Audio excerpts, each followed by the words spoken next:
Nanugunan ang isa ka barangay kagawad sa Ngabilay Sur, Oton, Iloilo sa ginhatag nga tiyempo sa iyang mga kasimanwa sa public consultation nga ginpatigayon sa nagligad nga Agosto 14 kaupod ang data center executive nga si Daniel Stephen Robertson. Inimay kaangtanan sa pagatukuron kun tani o kun gina-propose nga tukuron nga 50 megawatt hyperscale artificial intelligence kun AI data center sa Oton, Iloilo. Sa interview sa Bombo Radio kay Kagawad Leonel Alog, iagin pahayag nga wala nila ginapaabot nga mag-walk out ang nasabit nga Norwegian investor pagkatapos lang sang isa ka pamangkot.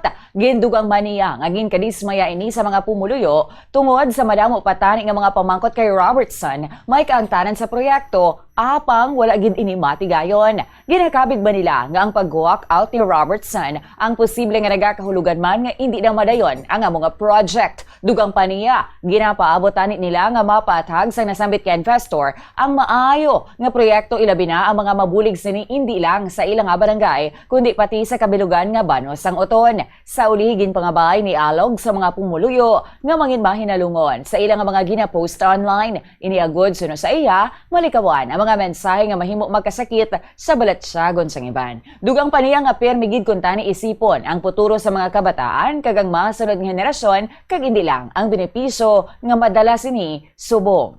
In every good to know may bad nga side man. So, sa other side naman siguro, muna mga effect niya siguro sa aton nga environment, sa aton mga pumuluyo, man nga mapiktuhan nga lapit ang nga infrastructure ipatindog no. So, makita naton nga